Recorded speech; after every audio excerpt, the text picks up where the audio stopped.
नमस्ते मेरे सभी भाई बहनों को, कैसे हो आप सब। आए हो आप सब ठीक होंगे, अपनी पढ़ाई को बहुत ही बेहतरीन तरीके से भाई कर रहे होंगे।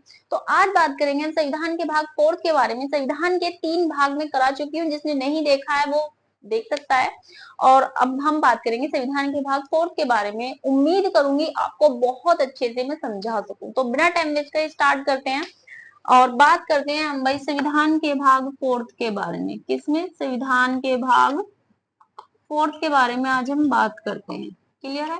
जिसमें है आपके राज्य के नीति निर्देशक तत्वों के बारे में हम बात करेंगे। क्या है? नीति निर्देशक तत्व के बारे में आज हम बात करेंगे। क्लियर है? नीति निर्देशक तत्व यानी कि डायरेक्टिव। क्या है? डायरेक्टिव प्रिंसिपल, सभी जानते होंगे। डायरेक्टिव प्रिंसिपल मतलब इनका जो मेन उद्देश्य होता है वो ये होता है भाई, मेन उद्देश्य होता है लोक कल्याणकारी। क्या है? कल्याणकारी राज्य की स्थापना करना, कल्याणकारी राज्यों की स्थापना स्थापना करना। देखो, लोक कल्याणकारी राज्य की स्थापना करना और सामाजिक सामाजिक और आर्थिक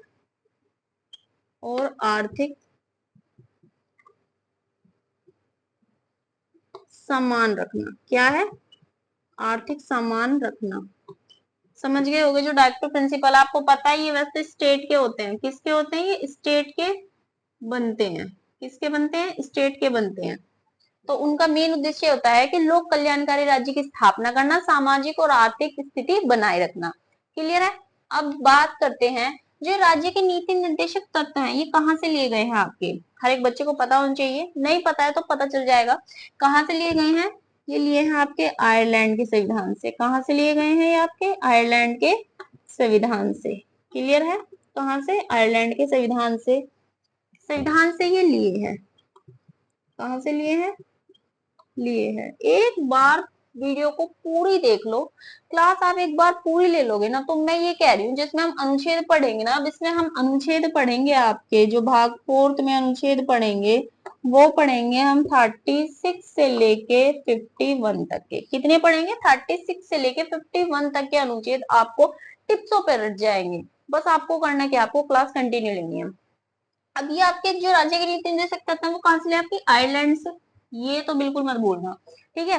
अब जो ये है ना भाई राज्य के नीति निर्देशक तत्व, ये आपके गांधी जी के विचारधारा से मेल खाते हैं। ये दिमाग में बैठा लेना। अब आप कहोगे कैसे, आगे बात करेंगे ना वो। ये मैं लिख रही हूँ गैल गैल, गांधी जी की विचार धाराओं से, धारा से मेल खाते हैं। क्या है? मेल खाते हैं। अब आगे हम इसके बारे में ये 36 से लेके 51 तक के अनुच्छेद बहुत ही अच्छे से हम डिस्कस करते चलेंगे।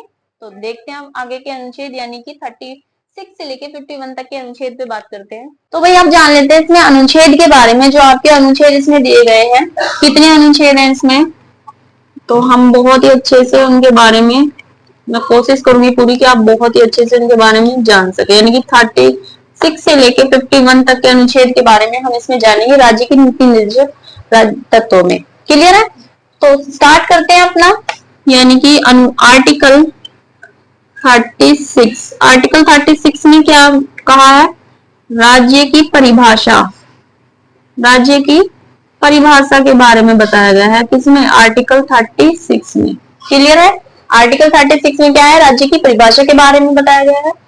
आर्टिकल 37 में क्या कहा गया है? आर्टिकल 37 में, तो आर्टिकल 37 कहता है कि भाई जितने भी नीति निर्देशक तत्व हैं, लिख लो साथ के साथ कि नीति निर्देशक, जितने भी नीति निर्देशक तत्व को लागू करना। किसको लागू करना भाई? जितने भी नीति निर्देशक तत्वों को लागू करना राज्यों का कर्तव्य है। राज्यों का कर्तव्य होगा। क्लियर है? कि जितने भी नीति निर्देशक तत्व हैं उनको लागू करना राज्यों का कर्तव्य होगा। क्लियर है, समझ में आ रहा है। अगला देख लेते हैं आर्टिकल 38 में अनुच्छेद अनुच्छेद 38 कह रहा है आपका, तो उसमें है भाई आपका कि सामाजिक और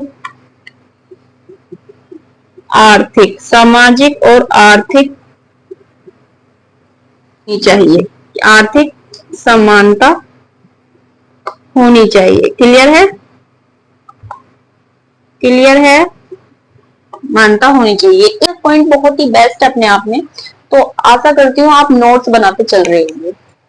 अगला है अनुच्छेद 39 का। अनुच्छेद 39 में क्या कहा गया है? अनुच्छेद 39 कहता है कि समान कार्य के लिए समान वेतन होना चाहिए। अनुच्छेद 39 कह रहा है आपका कि समान कार्य के लिए समान वेतन का प्रावधान होना चाहिए। क्लियर है, समान वेतन के लिए समान कार्य, यानी कि समान कार्य के लिए समान वेतन का प्रावधान होना चाहिए। देखो आपने देखा होगा ज्यादातर ये मेल फीमेल पे लागू होता है कि भाई मेल सेम काम कर रहे हैं लेकिन मेल को कम, फीमेल को ज्यादा, फीमेल को कम या फिर मेल को ज्यादा। तो मतलब ये ना भेदभाव होता है एक तरह से कि अगर मेल और फीमेल दोनों एक साथ काम कर रहे हैं, कंपनी में कर रहे हैं, तो उसमें भेदभाव रहता ही रहता है। तो हर एक पोस्ट पे अगर सेम काम है तो भाई उनको सेम ही वेतन मिलना चाहिए, कोई भेदभाव नहीं होना चाहिए। यही कहा गया आपके आर्टिकल 39 में कि समान कार्य के लिए समान वेतन होना चाहिए। क्लियर है, समझ गए होंगे छोटे से एग्जाम्पल से। अगला देख लेते हैं यानी कि आर्टिकल 40 के बारे में। आर्टिकल 40 यानी कि अनुच्छेद 40 में कहा है भाई ग्राम पंचायतों के बारे में। अनुच्छेद 40 में क्या कहा है? ग्राम पंचायतों की स्थापना का प्रावधान होना चाहिए। क्लियर है, प्रावधान होना चाहिए ग्राम पंचायतों में। और जो देखो ये आपका ग्राम पंचायतों से है, ये आपका भाग 9 में पढ़ेंगे हम बहुत ही अच्छे से। भाग 9 में आपके ग्राम पंचायतों के बारे में बताया गया, तो इसमें पूरे डिटेल वाइज पढ़ेंगे। अगला देखते हैं अनुच्छेद 41 का।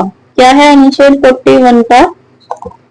तो ये कह रहा है अनुच्छेद 41 में कि कमजोर और असहाय, लिख लो साथ साथ, कमजोर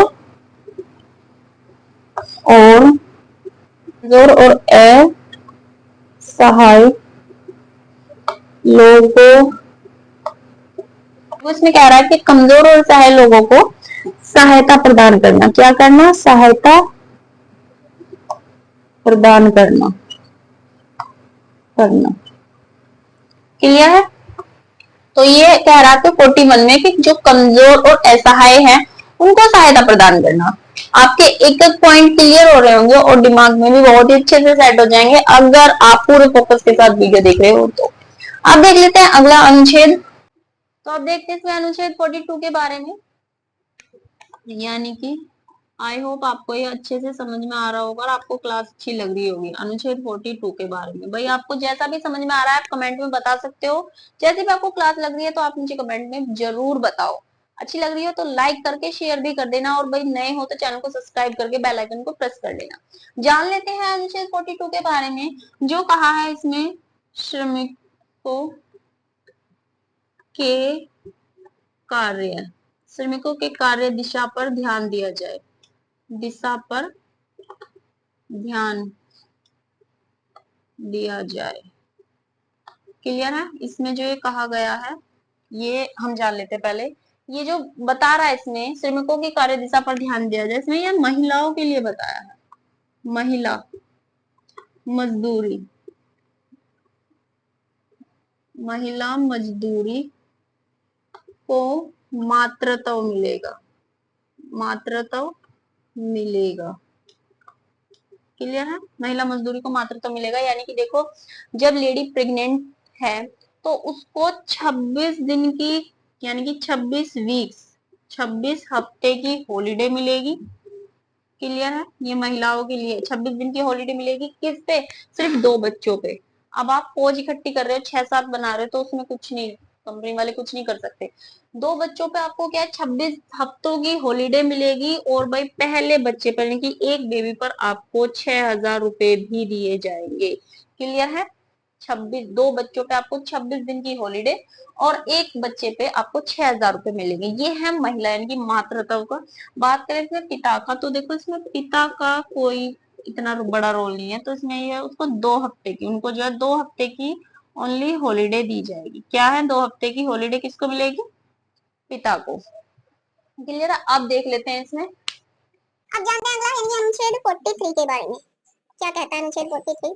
तो देखो अनुच्छेद 43 में कह रहा है जो छोटे उद्योग होते हैं, समझ रहे होगे, छोटे उद्योग से मतलब जो आपका कुटीर उद्योग, कुटीर उद्योग, कुटीर उद्योग और लघु उद्योग। क्या है? कुटीर उद्योग और लघु उद्योग। लघु उद्योग के विकास में संरक्षण प्रदान किया जाएगा। अरे विकास में संरक्षण का प्रावधान। क्लियर है, छोटे उद्योग जो होते हैं, जो छोटे उद्योग जैसे कि आपका कुटीर उद्योग, लघु उद्योग, तो उनके विकास में संरक्षण का प्रावधान किया जाएगा।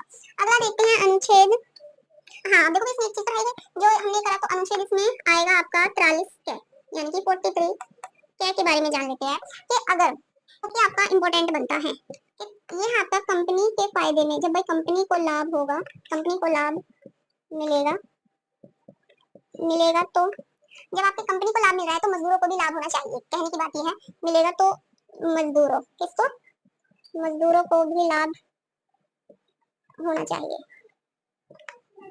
होना चाहिए। क्लियर है, अब इसमें थोड़ा सा एक एग्जांपल से देख लेते हैं। जब भाई कंपनी को लाभ मिल रहा है तो मजदूरों को भी लाभ होना चाहिए। जैसे कि आपको बोनस मिलता है, आपको कंपनी की तरफ से फ्लैट वगैरह मिलते हैं, समझ रहे होगे, तो ये वही लाभ है कि जब कंपनी को लाभ हो रहा है तो मजदूरों को भी लाभ होना चाहिए। ये होता है क्योंकि कंपनी की तरफ से देखो आपको बोनस वगैरह सब मिलते हैं, फ्लैट वगैरह में रहने के लिए सब कुछ फ्री रहता है, ये आपके लिए, तो कंपनी ही तो इसका खर्चा उठा रही है, तो ये वही लाभ है।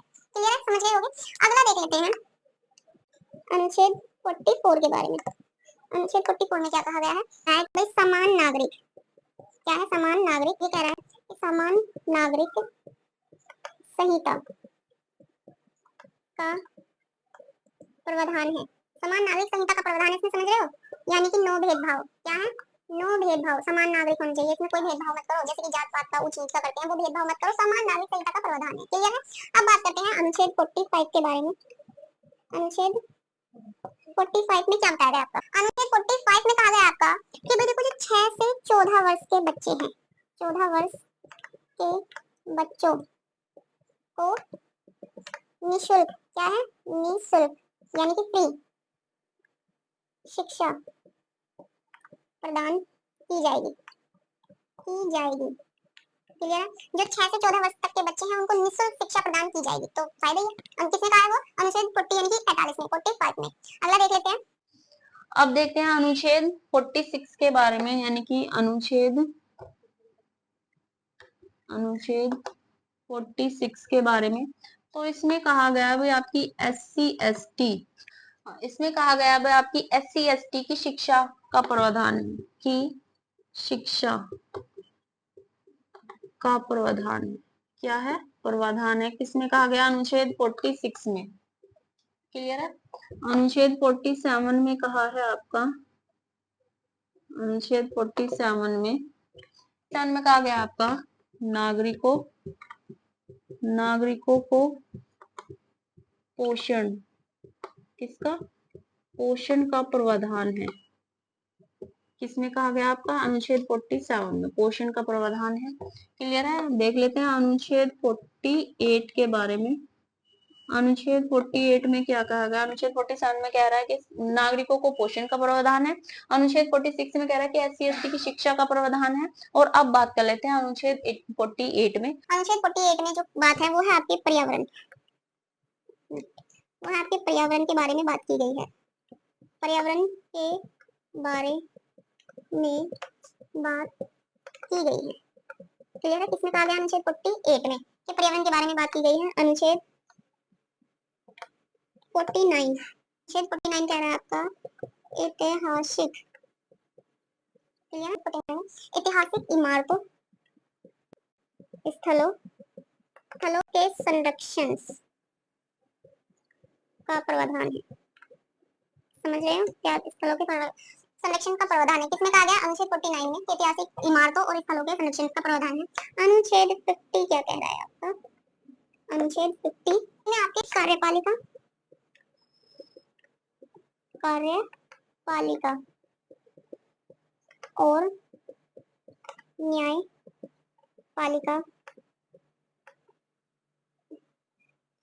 न्यायपालिका की शक्तियों के बंटवारा का प्रावधान है। क्या है भाई? शक्तियों के बंटवारे का प्रावधान है। किसमें कहा गया? अनुच्छेद 50 में कहा गया है कि कार्यपालिका और न्यायपालिका की शक्तियों के बंटवारे का प्रावधान है। किसमें है? आपकी वो पालिका दो बार लिख दिया, सॉरी बाय मिस्टेक होगी। अब बात कर लेते हैं लास्ट यानी कि अनुच्छेद 51 के बारे में। अनुच्छेद 51 में कहा गया है कि दो देशों के बीच, यानी कि दो देशों के बीच शक्ति का प्रावधान है। क्या है? शक्ति का प्रावधान है। किसमें कहा गया है? अनुच्छेद 51 में प्रावधान है। दो देशों के बीच शक्तियों का प्रावधान है। ये किसमें कहा गया? अनुच्छेद 51 में कहा गया है। तो ये थे अनुच्छेद 36 से लेके 51 तक के। आई होप आपको बहुत ही अच्छे से समझ में आए होंगे और आपने बहुत ही अच्छे से नोट्स बनाए होंगे। तो बस इतना ही, कल हम आगे का पढ़ेंगे। और भाई जैसी भी आपको मेरी क्लास लगी हो कमेंट में जरूर बताना, अच्छी लगी हो तो लाइक करके शेयर जरूर कर देना। और मिलते हैं अपनी नेक्स्ट क्लास में। तब तक के लिए आप हंसते रहिए, मुस्कुराते रहिए, अपनी पढ़ाई को और बेहतरीन तरीके से करते रहिए।